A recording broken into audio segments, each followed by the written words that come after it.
Okay guys, magandang tanghali sa inyo. Andito tayo sa may bandang Subic at meron tayong i-installan ng load cell. Itong truck scale na to ay dating steel deck. Ngayon, ginawa nilang concrete para daw mas matibay. Kasi laging nire-repair dahil nga sa steel deck malapit sa dagat, nagluluagan yung mga tornilyo. Kaya ngayon, ito ginawa nila yung steel deck. Ngayon tumawag sila para i-install na raw ang electronics, mga load cell, then calibration na. O tingnan natin kung may kakabitan natin yung mga electronics. So inspection muna natin. Ito na nga. So hindi pa pala tapos, may ginagawa pa, hindi pa pala tapos yung pagsisemento dito sa may rampa. Paano kaya ito? Marami pa palang gagawin. Ito hindi pa tapos, hindi pa nasisemento.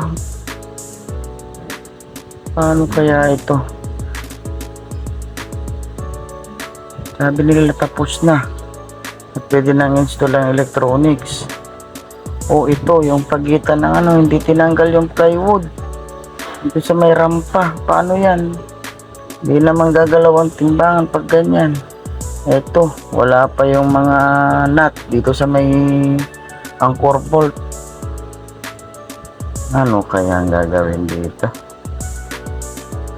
Hindi pa naman tapos. Ito, tinutulan tapos di naman lagyan ng washer.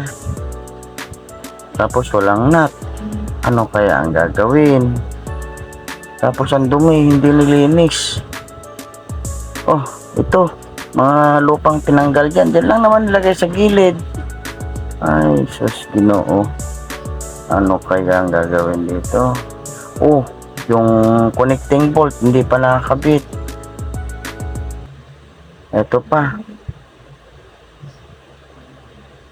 Wala, hindi na welding. Tapos, hindi naman nilagyan ng nut. Ano na lang gagawin natin dito?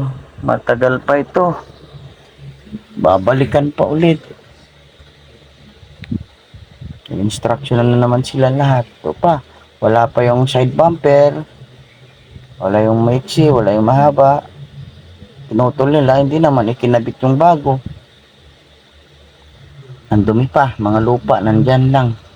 Ito, dalawa timbangan nila rito. Bali tatlo ng timbangan nila rito.